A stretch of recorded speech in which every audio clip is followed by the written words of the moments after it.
started seeing yung guy na parang, I started na parang mag-fall na doon sa lalaki. Tapos parang, ayun nga, parang nagkakagusto na ako kasi nakikipaghiwalay na ako sa kanya na parang ayoko na. Sa akin, hiwalay na kami, pero siya ayaw niya pa. Tapos, di dumating yung time. Oo. Hindi sinasabi ko sa'yo, di ba, na si ano. Wala. So, sinasabi ko na ayoko na. Ganito lang siya. Una, bakit hindi siya nagpapalapit? Alam niya, may karelasyon yung babae. Oo. Yun nga, hindi ko pa nakita yung part na yun. Hindi, yun na nga. Tapos parang detorn na ako, parang it's kuya gudo niya ba o yun, yung lalaking yun. Tapos parang syempre ang pakilala sa akin medyo, syempre engineer siya, tapos ganito ganyan, tapos ganyan. Okay. Tapos may time na sobrang torn na ako, umiyak ako biyahe, umiyak ako sa bus, hinatid niya ako, pero di kami nag-uusap. Kasi away nga kami parate. Hinatid niya ako, parang sabi ko, Lord, ayoko na. Parang pagod ako sa ganito, nakaka-stress. Sabi ko, Lord, let me know kung ano ba talagang gusto mo. Kung siya ba talaga, kasi kung si Kuya Gudonyo talaga, sabi ko, let me know. Parang don't let the feeling na parang, yung pagmamahal ko, don't let it, parang mawala, parang ganon. Tapos kung talaga yung lalaki, parang i-confirm mo naman sa akin, parang ganon. And then sabi ko sa Lord, nung nasa biyahe ako, Lord, ganito na lang, mag-deal tayo. Kasi late na ako umalis ng bahay. Sabi ko, mag-deal tayo, Lord. Kapag dumating ako sa opisina ng on time, pipiliin ko si Gudo. Pero pag late ako dumating, pipiliin ko yung lalaki. Sabi ko gano'n. Late na ako umalis ng bahay. So technically, parang in my mind, alam ko na malilate ako sa office. So pabor dun sa lalaki. Kasi nga gusto ko siya eh. Kasi nga wala lang ako, parang nawala yung ano ko sa kanya, amor ko sa kanya. Tapos sabi ko, biglang napaisip-isip ako, sabi ko, Lord, teka lang ha. Sabi ko, parang ayoko na lang humingi ng ng ganito na parang merong something na mangyayari sa akin na maganda. Sabi ko, ganito na lang. Kasi may kapalangalan siya na IT personnel sa amin. Sabi ko, sige, ganito na lang, Lord.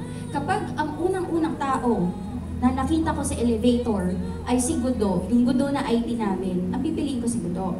Pero kapag hindi ko nakita yung lalaki niya, sabi ko, yung lalaki. Hindi yun na, biyahe-biyahe. Nawala na sa isip ko yung prayer ko, dumating ako sa office. The elevator, pagbukas sa elevator.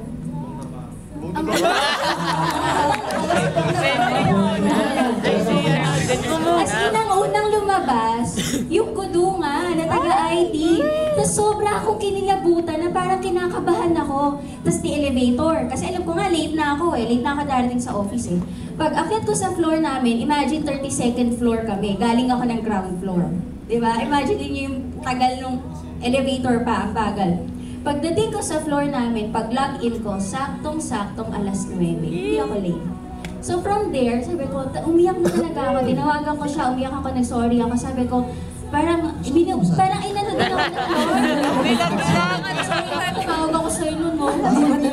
Umiyak ako, kasi syempre hindi ako sobrang iyak kasi nasa opisina ko, sabi ko anong ginawa sa akin. Kasi alam niyo, parang sobrang na-confirm ko sa Lord na parang sobrang binuhusan ako ng Lord na don't doubt. Bakit ka nagka-doubt? Na parang siya na nga yung binigay ko. Bakit pa yung paningin mo ay sinisway mo pa sa ibang bagay? Kasi nga, sooner I found out na yung lalaki ay may anak pala. Doon ka na nalaman. Imagine my life today kung siya yung tinuluyan ko at hindi ko pinili si Kuya Gudonyo. May instant anak ako, di ba? Agad-agad. Hindi ko alam. Yun. So yun. Kaya, Ayan. Salamat Team Eli for sharing us yung ganong situation. Parang talagang matututo kami sa mga bagay na, you know. And then, next question. Ano sa tingin niyo yung factors? Bakit tumagal ng ganyan katagal yung relationship na ngayon? Ako naman sasagutin ko. Sige, ikaw na ko.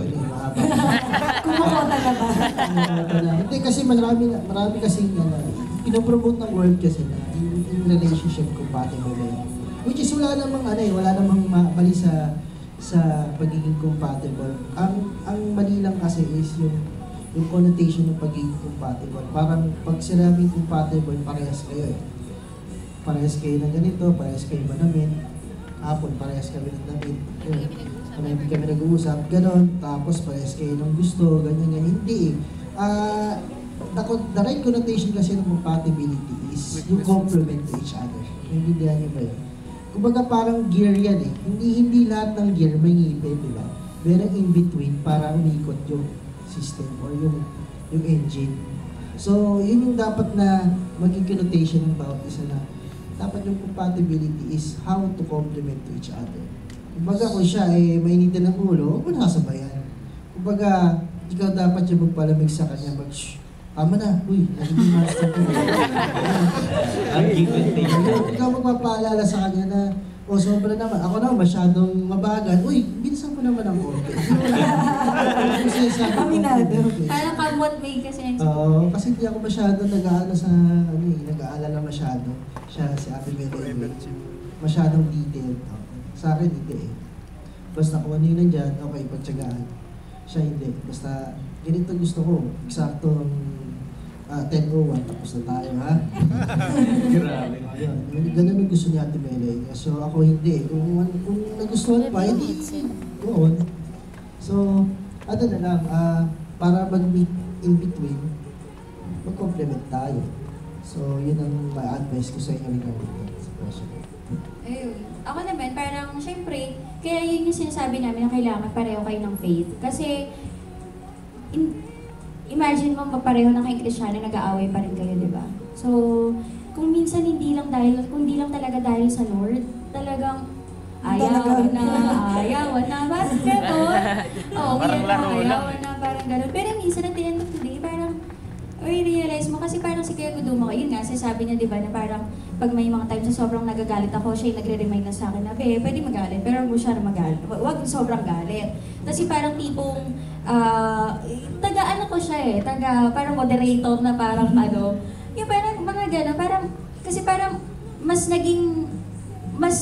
kumbaga, mas nahasa ako, yung parang gano'n, dahil din sa kanya, kasi he always reminds me na parang kaya yung maganda sa isang relasyon kapag meron kayong Lord, kasi parang, parang as you get closer to God, parang triangle, di ba? Kayong dalawa na sa baba, tapos parang si God nasa tuktok. Parang as you get closer to God, parang yung kayong dalawang nasa relasyon, you get closer din sa bawat isa. Tsaka may dadagdag ko rin regarding sa mga, di ba, boyfriend and girlfriend, hindi talaga may iwasan yung temptation. Pero one thing na you have the same faith, parang nare-remind kayo, oy, hindi pwede personally sa akin, ay hindi mo deserving yung ganyan, pero because of God's grace. Parang napapaalala ka na, tigilan mo na, tama na yan, punta na kayo doon, malapit na kayo sa kontrolin na natin. Parang nagkakaroon ng protection ka agad na imbis na mahulog kayo doon sa temptation, meron nag-remind talaga sa inyo na, kasi parang tipong yung parang mariremind kayo na, gawain ba ng Kristiyano yan? Gawain ba ng Kristiyano? Parang merong boses sa gano'n, parang hindi kayo Kristiyano or isa lang sa inyo yung Kristiyano, di ba? Mahirap. Okay na yung maraming gumagawa niya. Sunod sa uso ba? Oo. Sunod sa uso. Ayun. So, that's one way of overcoming temptations inside the relationship. Kasi ang temptation, hindi lang naman sa labas ng relationship or sa labas ng bahay mo. Diba? Minsan sa mga relationships din na meron ding temptation doon. Diba? So, next question, Ate Mele, how were you able to overcome the differences between a man and a woman? Diba kapag mga lalaki, parang alam mo yung sakto lang, normal lang. Yung mga babae, sobrang detail, sobrang ganito. Parang paano nyo na-overcome yung mga ganong differences? Kami naman, parang may mga pagkakataon na pag-aawayan pa din namin, na parang nagkakainitan pa rin kami ng ulo, ganyan. Pero si Kuya Guduño, one good thing about him, kapag mainit na yung ulo ko, hindi naman talaga siya, never niya ako sinasabayan or never siyang nagagalit sa akin na ganyan. Paano ba namin na-overcome yung mga differences namin? Parang accept na parang, kasi minsan kailangan mo i-accept na kasi ganyan yung upbringing niya na parang kailangan siya tanggapin kasi ganun siya pinalaki. And kailangan niya rin ako minsan, kailangan niya akong tanggapin kasi ganun din ako pinalaki. Tsaka minsan kasi tayong mga girls, or even sa mga lalaki, once you're in a relationship, parang meron kayong na parang kayo lang sa mundo nyo. Yung parang gano'n. Hindi gano'n. Kasi kahit na nasa relationship kayo, kahit na sabihin yung mag-boyfriend-girlfriend kayo, you're still a single person. And kayo pareho, parang individual pa rin kayo. Siya may set of friends, ako may set of friends. And parang at times, I need to go out with my friends. Siya rin naman. Kailangan parang, parang bigayan, tsaka acceptance na paano siya? Ikaw kayo, please. Ayan, yun nga, paano kami nagko-compliment. Siyempre, pag mainit na siya, hindi ka siya pwedeng salubungin ng apoy din. kailangan tubig. Tubig. O, para ma-overcome ko yung init niya. So, ganun naman yun. So, para hindi naman siya pasma kasi mainit siya.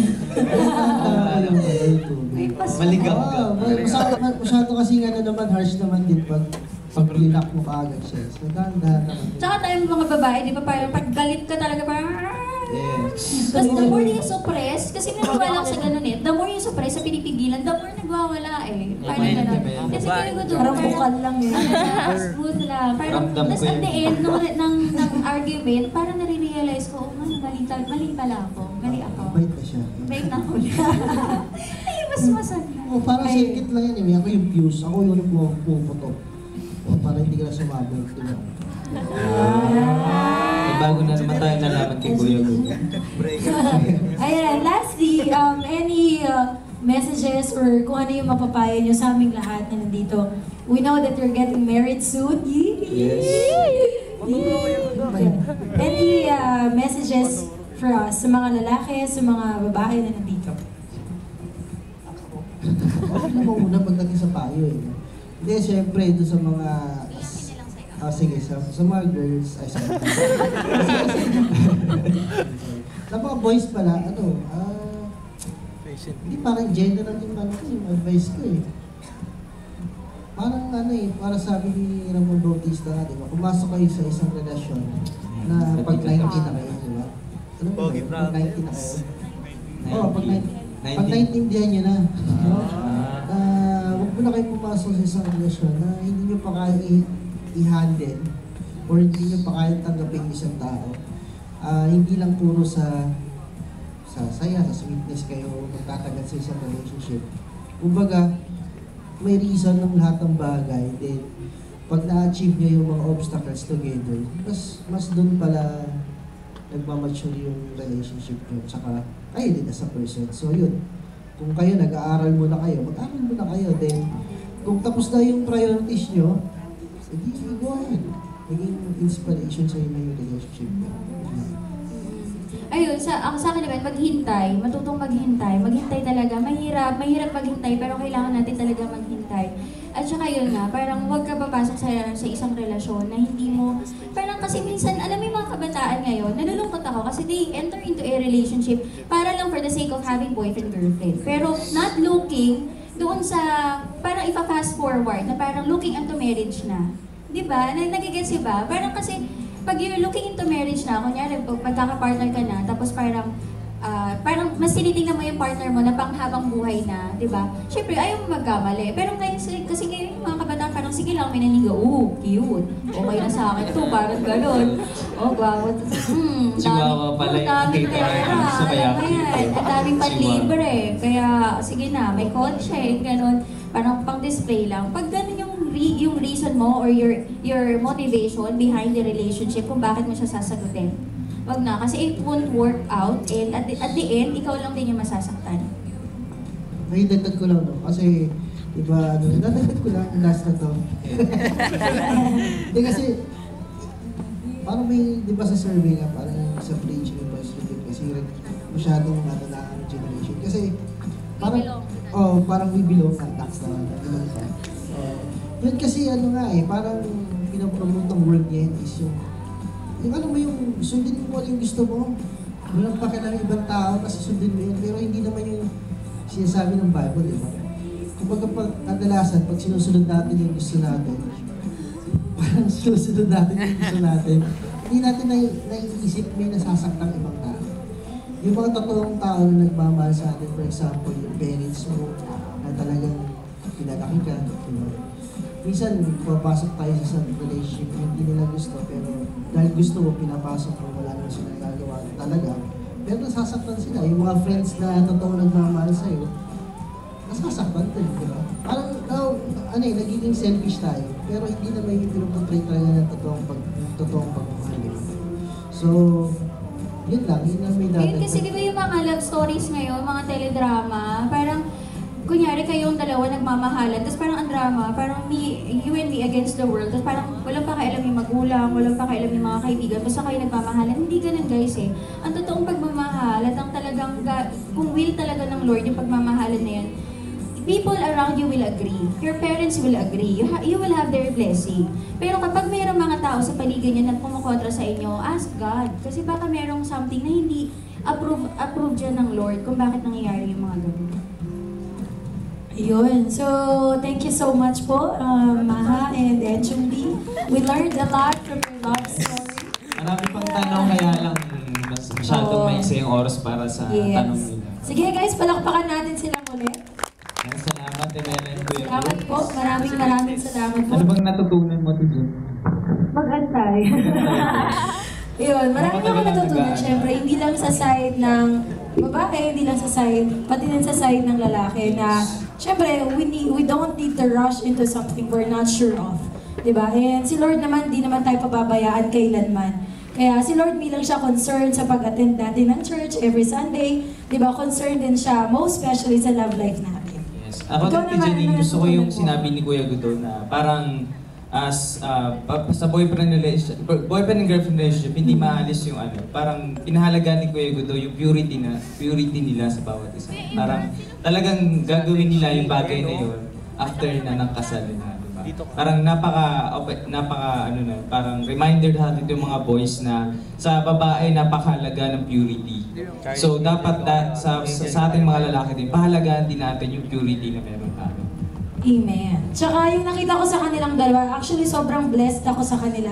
Lalong-lalo na nung nakilala ko silang, as in, naging friends ko talaga sila, Ate Mela and Kuya Goods. Parang sobrang blessed ako dun sa relationship nila. Isa sa mga hinahangaan kong artista, ano mo yun? Hindi, seryoso. May autograph daw mamaya. Oo, kasi di ba meron tayong mga modelo na tinitingnan. Isa sila sa mga taong yun. And nakaka-bless. Di ba?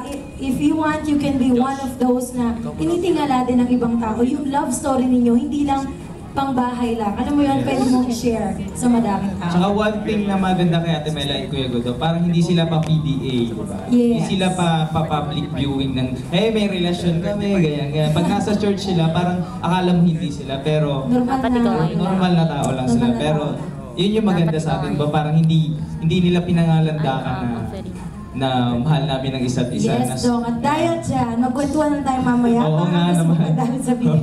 Sige, let's pray for our offering.